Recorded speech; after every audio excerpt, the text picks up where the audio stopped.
Assalamualaikum warahmatullahi ta'ala wabarakatuh. Alhamdulillahi rabbil alamin. Wassalatu wassalamu ala rasulina Muhammadin wa ala alihi wa sahbihi ajma'in. Allahumma aghnina bil ilmi wa zayyinna bil hilmi wa akrimna bit taqwa wa jammilna bil afiyati ya arhamar rahimin. Rabbi shrah li sadri wa yassir li amri wa hlul 'uqdatam min lisani yafqahu qawli. Rabbi yassir wa la tu'assir wa tammim bil khair wa bika nasta'in wa la hawla wa la quwwata illa billahil aliyyil azim. Alhamdulillah, tuan-tuan yang dirahmati Allah Subhanahu wa taala. Kita sambung pada minggu yang lalu mengenai dengan solat berjemaah. Ada beberapa keuzuran yang dibenarkan seseorang meninggalkan sembahyang Jumaat ataupun sembahyang jemaah. Mengikut perbezaan pendapat di kalangan ulama. Siapa yang mengatakan sembahyang berjemaah itu wajib, maka kewajipan solat berjemaah itu gugur disebabkan perkara-perkara yang kita akan sebutkan. Kalau menyatakan hukumnya sunat, maka makruh. Siapa yang meninggalkan solat berjemaah, ada ulama menyatakan makruh, maka bila ada keuzuran yang kita akan sebutkan sebentar lagi, maka hilanglah makruh tersebut. Kita ada sebut sedikit sebelum ini, cuma ringkasan yang sebelum ini kita ringkaskan kepada dua bahagian. Ada yang disebabkan keuzuran secara umum, ada yang disebabkan keuzuran secara khusus. Secara umum ni mana semua akan menerima perkara yang sama. Contoh seperti angin yang kuat, angin yang kencang, terutama pada waktu malam lah. Kemudian lecak, perjalanan daripada rumah ke masjid penuh dengan lecak. Bila lecak ni sampai saja ke masjid akan kotor, akan mencemarkan masjid, maka diberikan uzuran. Hujan yang sangat lebat, diberikan uzuran juga untuk datang solat berjemaah. Ini semua berdasarkan riwayat daripada Ibnu Umar radhiyallahu taala anhuma, azana lis-salah. Dia melaungkan azan solat pada satu malam yang sejuk dan juga angin bertiup kencang. Dalam riwayat Imam Bukhari dan juga Imam Muslim, Ibnu Umar menyatakan ketika mana dia azan, dia kata ala sallu fi rihalikum, ala sallu fi rihalikum, iaitu hendaklah kamu sembahyang di rumah kamu. Maka dia berkata, Nabi SAW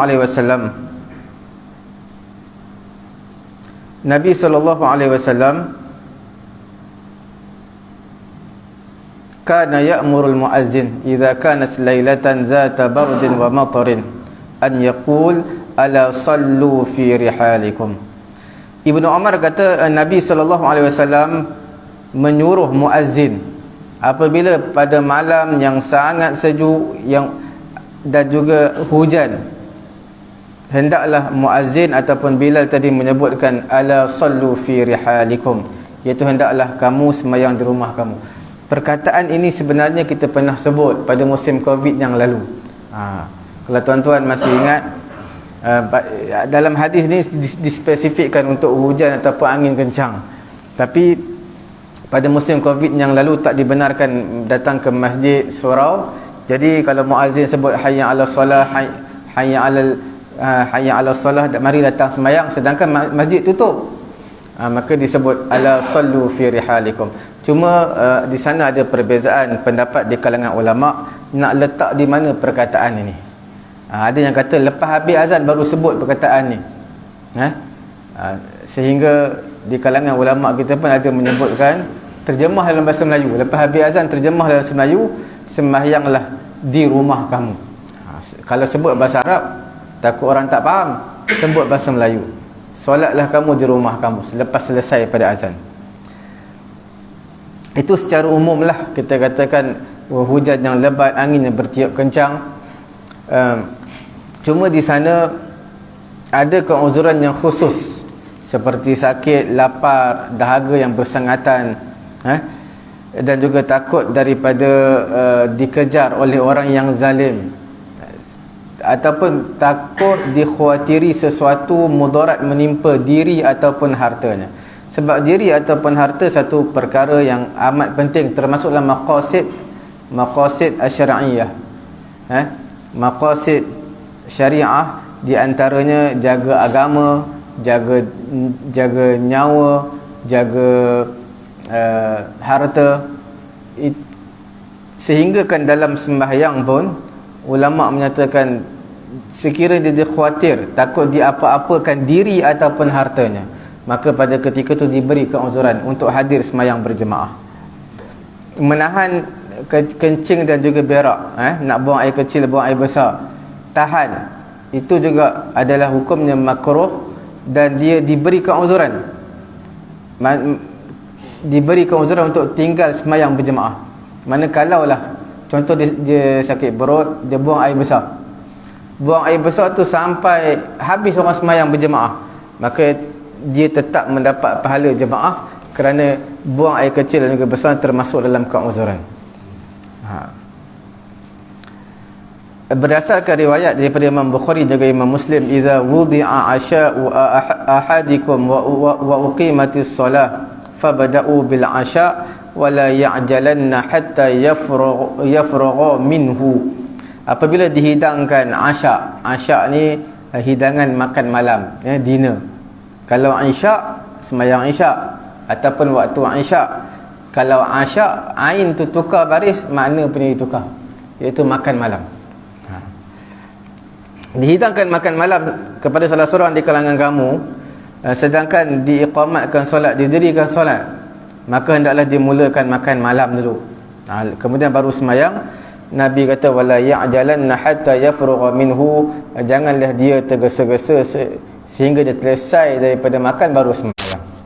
Ini menunjukkan kalau dah habis makan tu, dah habis makan, kemudian nak sembahyang jemaah dah habis, diberikan uzuran dan dia mendapat pahala berjemaah. Tapi semua ni tuan-tuan kena faham, dalam situasi yang saya sebutkan tadi, orang yang mana buang air kecil, buang air besar ni, sekiranya datang terasa pada ketika tu. Tapi kalau dah setengah jam sebelum azan dah terasa dah, dia tunggu dulu sampailah azan baru nak buang air. Bila azan nak buang air, terus sampai habis orang sembahyang, itu memang tak dapat pahala lah, tak dapat pahala jemaah dan tak termasuk dalam keuzuran ni. Sebab menahan kencing dan juga berak sebelum daripada memulakan sembahyang hukumnya makruh. Sebab apa? Makruh menghilangkan khusyuk. Bila kita sembahyang, maka kita nak segera, nak tergesa-gesa sebab kita nak buang air ni. Tambah-tambah sembahyang berjemaah, lagilah kita geram bila mana imam baca panjang sikit. Padahal bukan salah imam, salah dia yang tak buang air sebelum tu.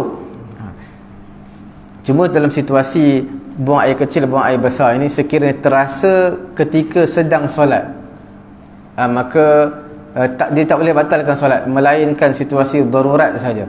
Kalau tak kencing ni boleh memudaratkan diri dia, tak berak boleh memudaratkan diri ketika dia sedang semayang, maka pada ketika itu dia boleh batalkan semayang. Tapi kalau dia boleh teruskan, sebab semayang fardu tak boleh batalkan sesuka hati, melainkan dalam situasi darurat sahaja. Apa-apa semayang, apa-apa ibadat fardu lah, bukan semayang aja. Puasa fardu, apa-apa yang fardu. Tuan-tuan, puasa qada tu puasa fardu. Esok hari Rabu tuan-tuan puasa qada. Tiba-tiba tengah hari lapar nak buka puasa, tak dibenarkan buka, melainkan darurat. Kalau tak buka ni boleh pitam, boleh jatuh, barulah dibenarkan buka. Untuk puasa fardu, bukannya puasa sunat. Puasa sunat tuan-tuan boleh buka bila-bila saja yang tuan-tuan rasa nak. Itu perbezaan dia.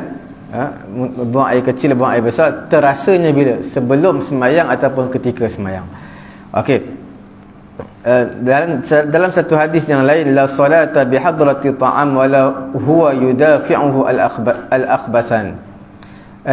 Tidak ada solat makanan telah dihidang di hadapan, dan tidak ada solat juga orang yang menahan kencing dan juga berak dia.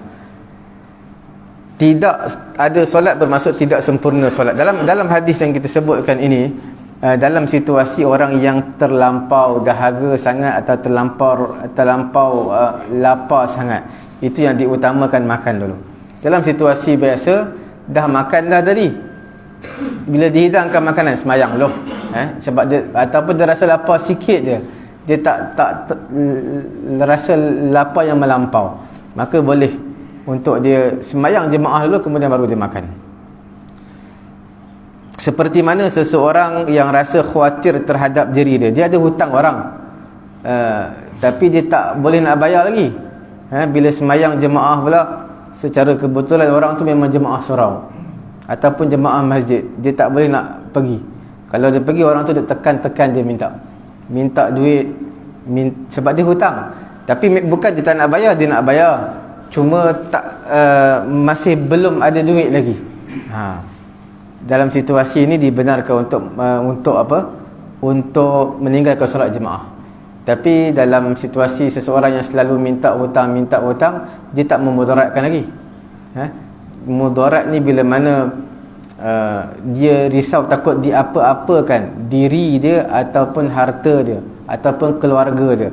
Sebab tu dia tak nak jumpa dengan orang tu, jadi dia tak semayang jemaah. Dan seterusnya, makan makanan yang berbau ataupun pakaian yang berbau, itu juga diberi kelonggaran untuk sembahyang berjemaah. Berdasarkan hadis Nabi kata apa?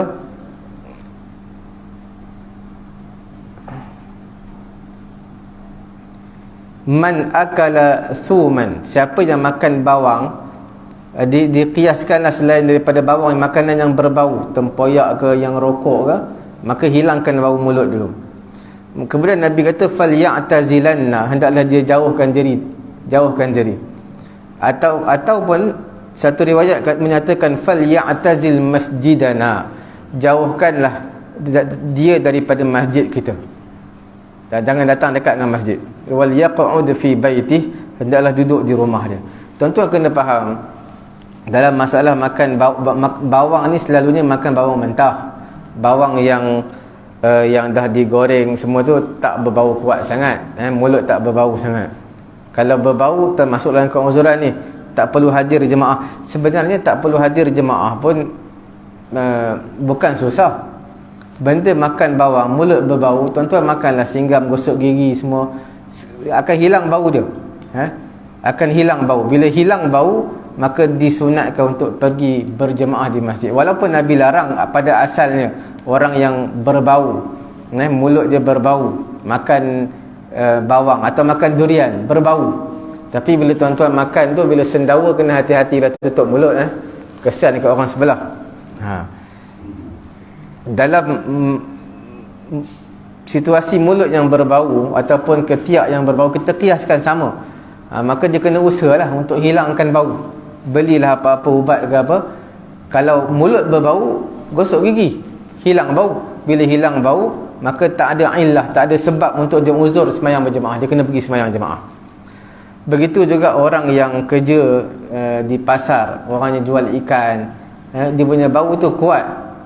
Bila tuan-tuan datang ke masjid, seseorang yang daripada pasar, dia kerja di pasar daripada pagi sampai ke Zuhur, sampai Zuhur pakai baju yang sama, semayang sebelah kita, memang bau dia lain. Sampai kita ni kalau boleh semayang, kita nak habis cepat, sebab bau dia kuat sangat. Dia juga diberikan uzuran untuk hadir semayang berjemaah. Untuk mengelakkan daripada diberikan uzuran, tukar baju lain, semayang jemaah. Itu adalah keuzuran-keuzuran yang kita sebutkan. Dan di sana ada beberapa keuzuran yang lain sebenarnya. Seperti mana imam terlampau memanjangkan sangat bacaan ni sampai gelisah makmum, dibenarkan makmum untuk tidak hadir semayang berjemaah bersama dengan imam. Ataupun sakit yang mana susah nak hadir berjemaah ni, seperti cirit ke, susah tak boleh nak berjemaah. Ini semua bukan sekadar semayang berjemaah, Jumaat pun sama, diberikan uzuran. Ataupun merawat orang yang sakit, merawat, contohnya ayah kita, ibu kita sakit, tak ada orang yang pantau dia, kita je ada. Bila kita ada, macam mana kita nak bila dah azan kita perlu semayang jemaah? Tak perlu semayang jemaah, diberikan uzuran, dapat pahala jemaah, kita semayang kat rumah je, jaga ibu ataupun ayah kita sedang sakit. Ataupun orang yang kita kenali dia, yang kita mesra dengan dia, kita pula datang jauh, daripada Kuala Lumpur pergi ke Kedah lah, contoh nak ziarah orang sakit, tiba-tiba azan. Bila azan nak jumpa dia bukan senang, maka diberikan uzran. Sebab orang tadi pula bila jumpa sahabat lama ni, maka dia kemesraan tu lain. Bila azan kita nak tinggalkan dia, jadi dia agak rasa kecewa, jadi diberikan uzran. Uzran untuk meninggalkan solat berjemaah. Ada satu situasi baru saya nikah ke orang, ayah dia stroke. Bila stroke ni, kita nak buat wakalah wali lah. Ayah dia tidak dapat hadir untuk nikahkan anak perempuan dia. Saya pun nak buat wakalah wali. Siapa yang ada dekat rumah, ayah stroke, dia kata semua hadir majlis. Majlis apa? Majlis akad nikah. Saya kata macam mana kalau semua hadir, kita nak call ayah dia. Ayah dia stroke, jadi kena ada seorang lah, kita nak jaga ayah dia supaya kita nak call, nak bagi tahu saya haji nama siapa, saya nama sekian-sekian, nak minta haji wakilkan saya je lah, menikahkan anak perempuan haji ni. Dia kata ya okey lah, itu je kita nak. Cuma tak ada orang, handphone tu ada dengan dia tapi tak boleh nak angkat. Jadi macam mana cara? Sepatutnya kan ada seorang lah.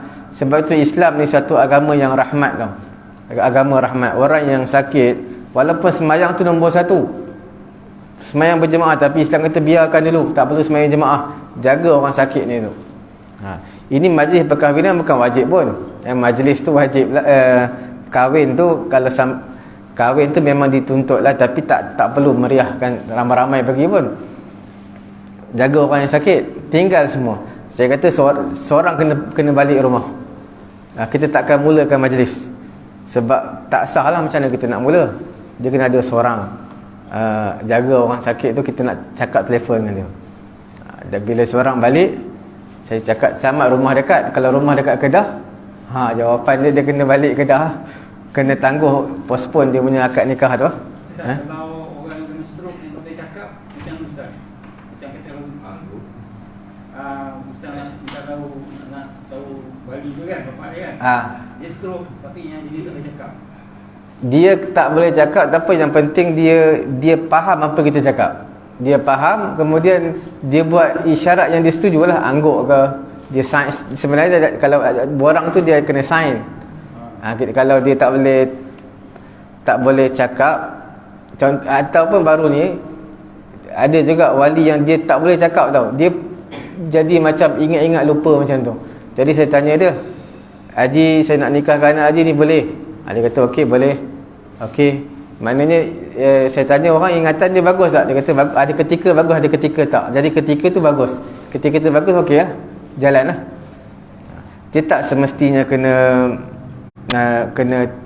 bercakap, sign pun boleh. Yang penting ada isyarat daripada dia. Sebab sebagai orang dia stroke, dia tak boleh sign. Jadi kita note lah situ.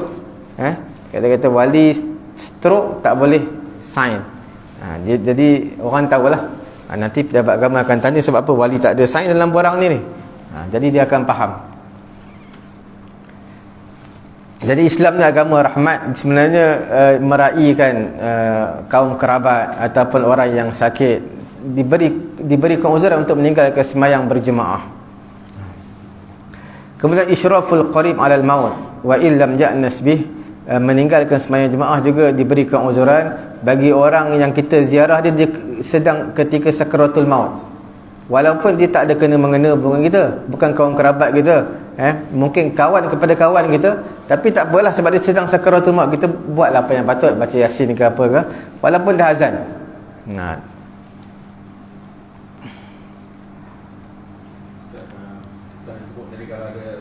Kamu limbah kan? Ada lebih baik kita tak payah pergi rumah untuk meraihkan dia.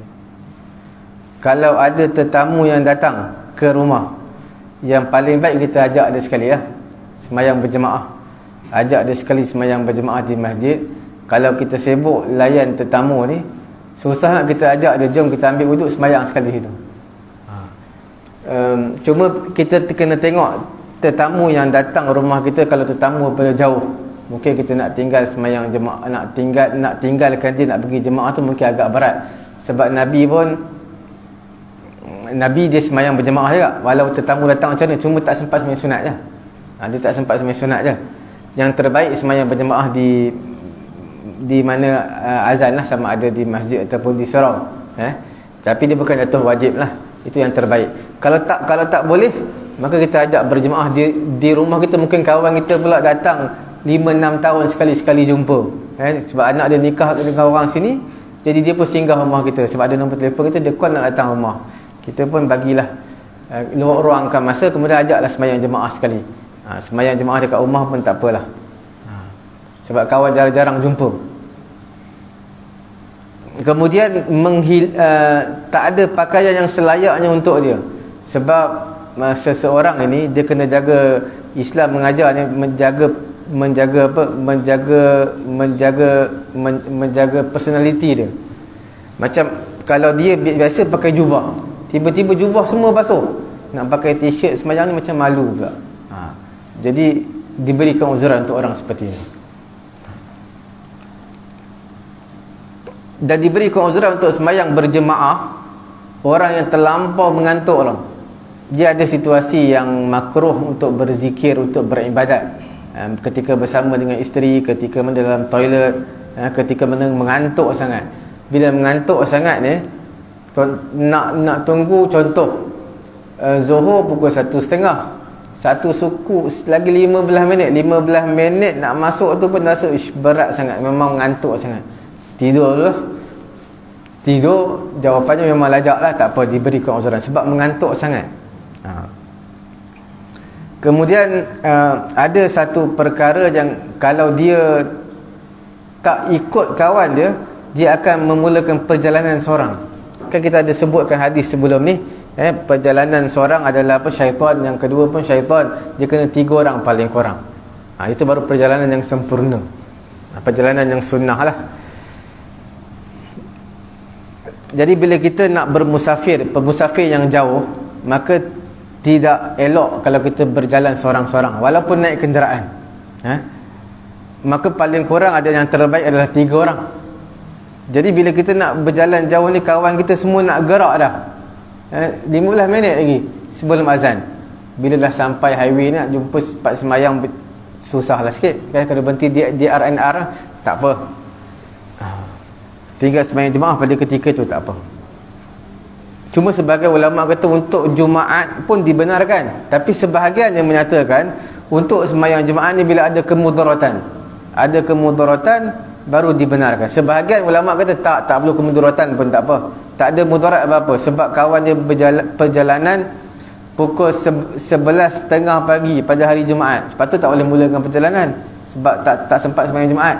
Tapi nak buat macam mana, kawan dia tumpang kita, kawan dia tiket bas semua sudah habis dijual, hanya nak boleh tumpang kawan pula nak 11.30 bergerak sebelum Jumaat. Takkan kita nak susun jadual dia dah kata 11.30 kita ikut lah.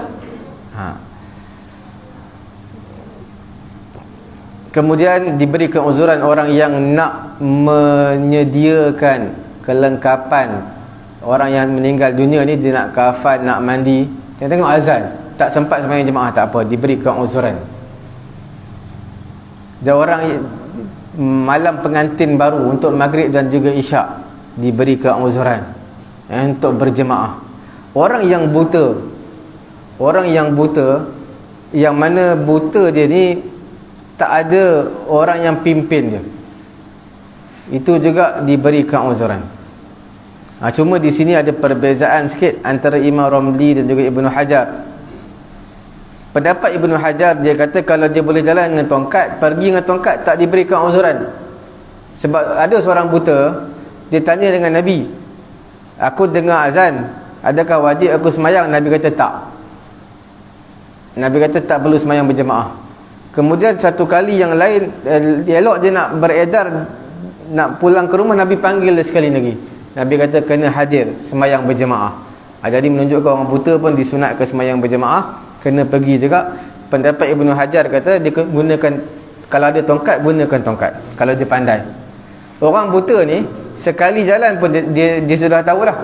Kalau daripada rumah dia, contoh dia baru pindah kawasan kita, kawasan Taman Keramat, sekali kita tunjuk jalan ke masjid, dia dah tahu dah. Sekali kita bawa dia jalan pergi, jalan pulang, dia akan tahu jalan tu dah, dia akan pergi dan juga pulang. Dia takkan tersilap sebab ingatan dia kuat selama orang buta. Cuma pendapat Imam Romli, dia kata tidak diberikan uzuran. Tidak diberikan uzuran maknanya dia kena semayang berjemaah bila mana rumah dia dekat dengan masjid. Rumah dia dekat dengan masjid, kena hadir jemaah. Cuma Ibnu Hajar dia kata apa, orang yang buta yang tak ada orang yang boleh pimpin dia, walaupun dia boleh guna tongkat, tapi diberikan uzuran untuk dia. Ini pendapat Ibnu Hajar. Ada kedua pendapat lain, Imam Romli, Ibnu Hajar, dua-dua kita boleh pakai sebenarnya.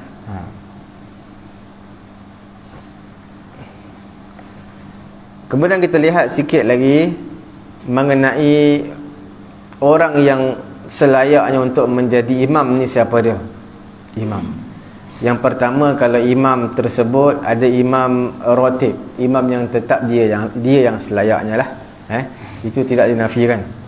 Kemudian yang keduanya adalah al-afqah, orang yang mahir dalam bidang fiqh dari sudut masalah permasalahan semayang, masalah-masalah mengenai hukum fiqh lah, apa-apa. Jadi dia diberi keutamaan. Yang keduanya orang yang banyak hafalannya, orang yang kita panggil yang qari, yang bagus bacaan, itu nombor dua. Yang ketiganya adalah orang yang warak. Kemudian yang keempat, orang yang lama berhijrah, orang yang awal berhijrah, mana daripada Mekah ke Madinah dia orang awal. Ini tak berlaku pada zaman kita lah. Kemudian yang keempatnya adalah orang yang awal masuk Islam, dia antara orang yang terawal. Kemudian yang kelima, yang keenam adalah orang yang mempunyai keturunan yang mulia. Kemudian yang ketujuh adalah nama dia menjadi sebutan baik. Yang ke-8 adalah pakaian dia pakaian yang bersih, yang rapi. Dan yang ke-9 adalah badan dia badan yang bersih. Yang ke-10 dia adalah baik pekerjaan dia. Kemudian last yang selepas daripada itu barulah dilihat pada suara dia. Suara ni diletakkan nombor yang ke-10. Yang pertama adalah dilihat dari sudut fiqh, adalah sebab bila berlaku masalah-masalah dalam sembahyang, kalau tak tahu masalah hukum hakam, maka akan celaru sembahyang tu. Bukan kata imam punya sembahyang, makmum sekali. Sebab itu dititik beratkan dalam masalah fiqh, orang yang mahir dalam fiqh, dia yang layak untuk menjadi imam. Yang kedua barulah orang yang qari, yang hafalannya banyak, bacaannya bagus. Sebab tu kalau tuan-tuan tengok tauliyah, orang yang temuduga mendapat tauliyah imam, dia suruh baca Fatihah aja. Kemudian dia tanyalah masalah-masalah berlaku dalam sembahyang, jawab lah. Kemudian barulah dia suruh baca sikit ayat Quran ke apa ke, macam tu je. Yang suara ni diletak yang hujung.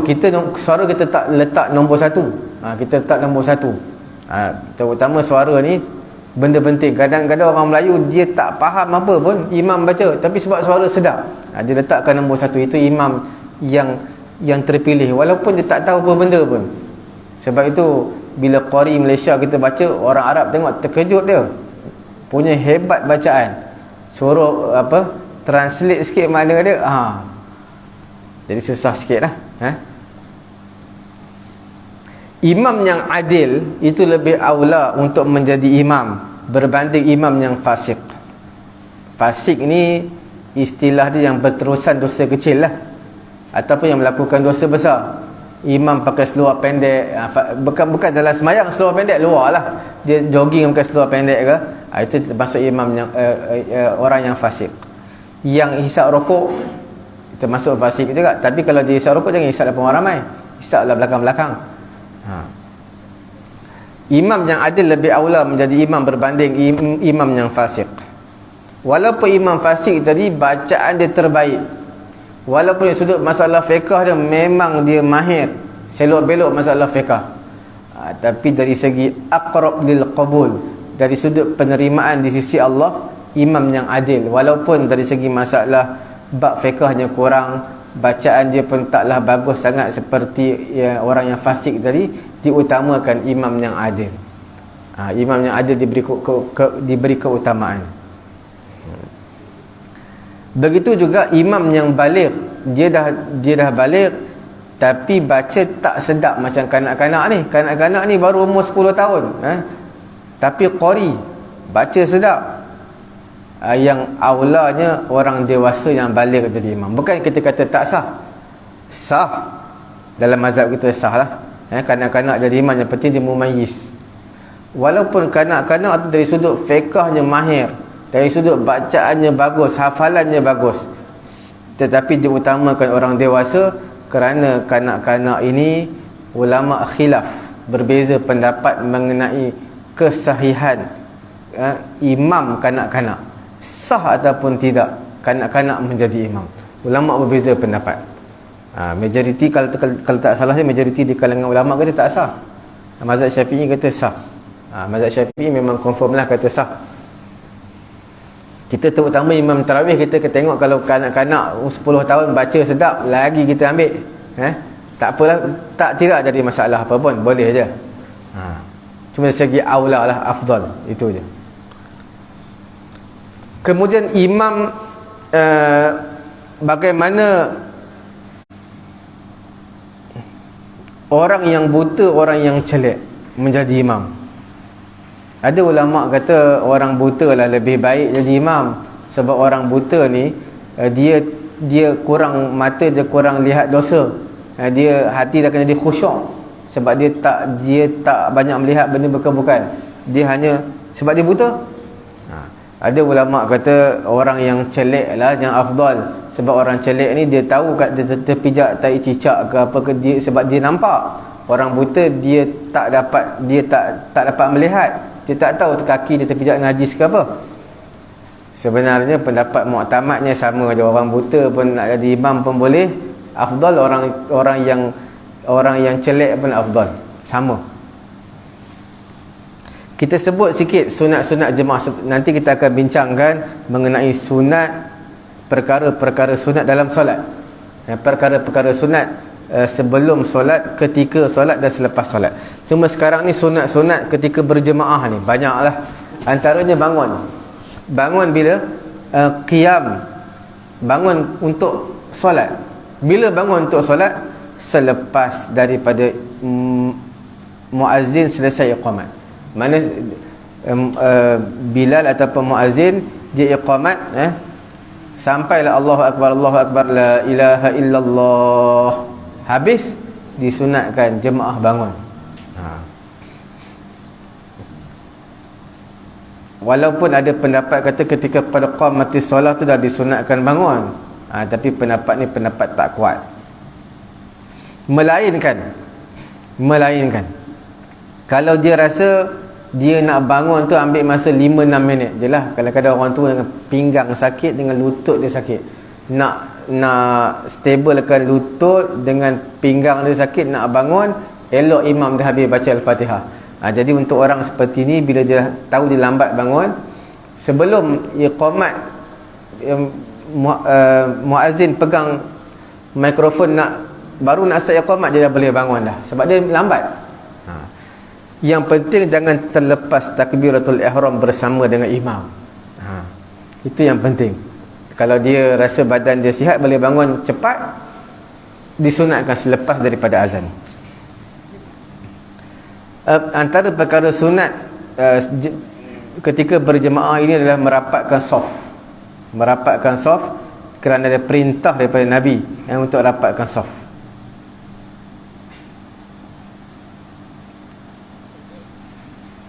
Dan yang dituntut untuk rapatkan saf ni adalah imam yang suruh makmum. Sebab tu imam sebelum sembahyang jangan muazzin Allahu Akbar, la ilaha illallah, imam ambil mikrofon Allahu Akbar, tunggu dulu, pastikan saf rapat semua, kemudian barulah dia angkat takbiratul ihram. Jadi merapatkan saf bukan perkara yang wajib. Sebab tu waktu Covid dulu kita sembahyang kan jarak-jarak. Ada pertelingkahan, ada kata tak sah. Sebenarnya tak sah apa, dia bukan wajib, dia sunat. Bila ada masalah, contohnya seperti COVID ke apa, maka dijarakkan soft tadi. Dia asalnya sunat, dia bukan wajib pun untuk rapatkan. Sebab apa ketika muazzin melaungkan iqamat, tak disunatkan untuk kita bangun? Apa yang disunatkan pada ketika itu? Jawab iqamat.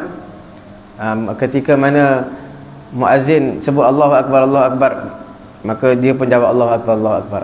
Asyhadu an la ilaha illallah, dia pun jawab asyhadu an la ilaha illallah.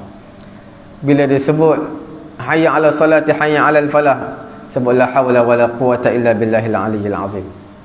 Bila dia sebut qad qamatis salatu, qad qamatis salah, maka dia pun jawab apa? Jawab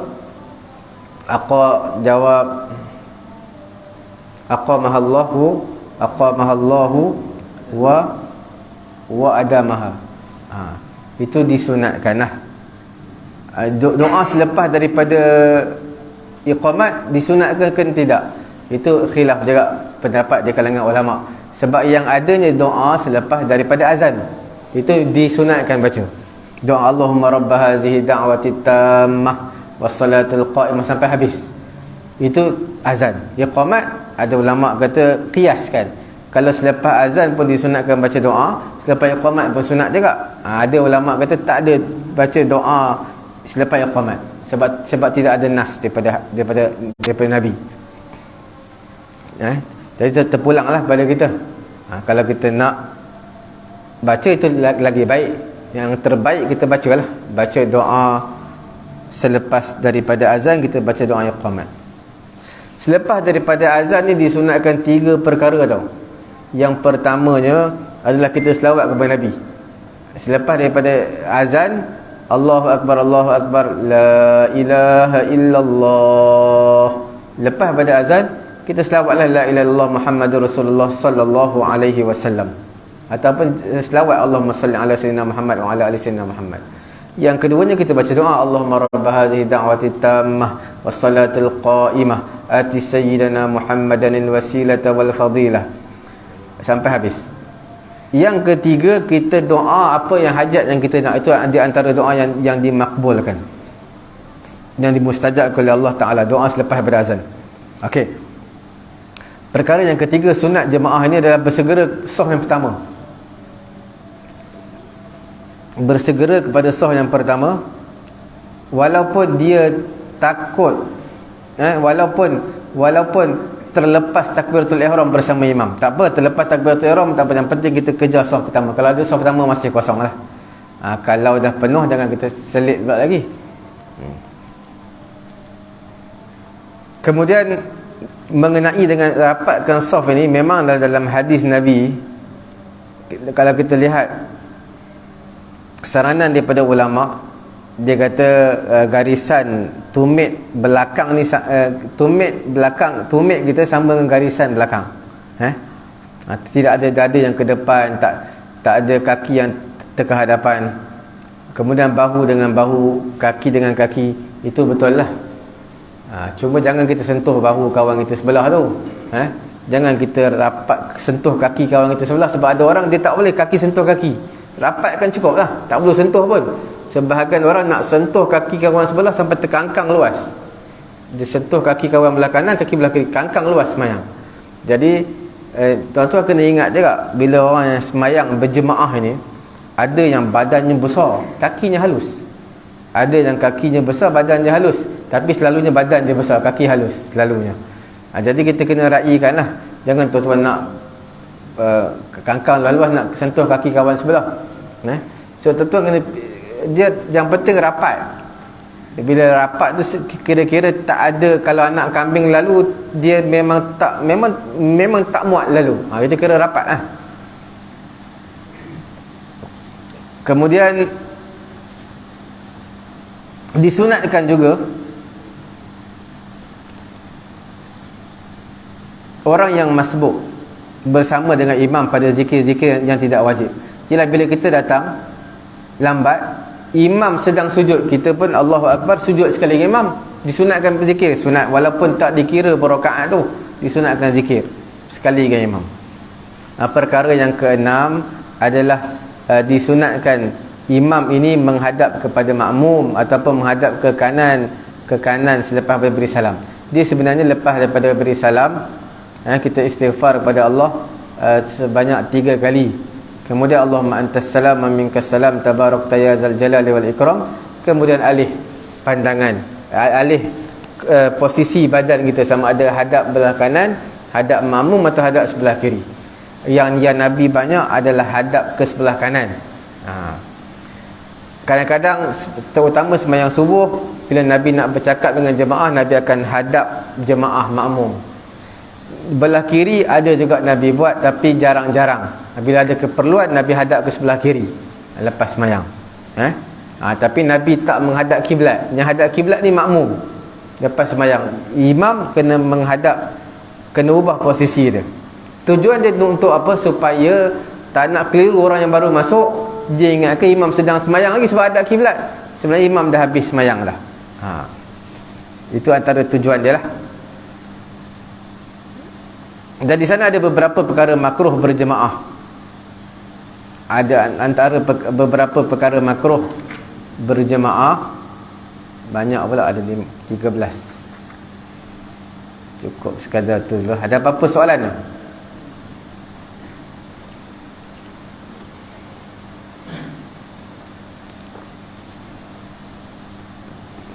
Tak ada apa-apa. Kalau tak ada apa-apa, cukup sekadar itulah. Semoga Allah Ta'ala beri kefahaman kepada saya dan tuan-tuan. Kita tutup majlis dengan tasbih kafarah dan juga suratul Asr. Subhanallahumma wa bihamdihi, subhanakallahumma wa bihamdika, asyhadu an la ilaha illa anta, astaghfiruka wa atubu ilaik. Bismillahirrahmanirrahim. Wal 'asri innal insana lafi khusr illa allazina amanu wa 'amilus solihati wa tawassaw bil haqq wa tawassaw bis sabr. Bismillahirrahmanirrahim. Alhamdulillahi rabbil alamin. Wassalatu wassalamu ala rasulina Muhammadin wa ala alihi wa sahbihi ajma'in. Allahumma ighfir lana dhunubana wa liwalidina warhamhum kama rabbawna shighara. Rabbana atina fid dunya hasanah wa fil akhirati hasanatan wa qina adzaban nar. Wa sallallahu ala sayyidina Muhammadin wa ala alihi wa sahbihi ajma'in. Alhamdulillahi rabbil alamin. Taqabbalallah.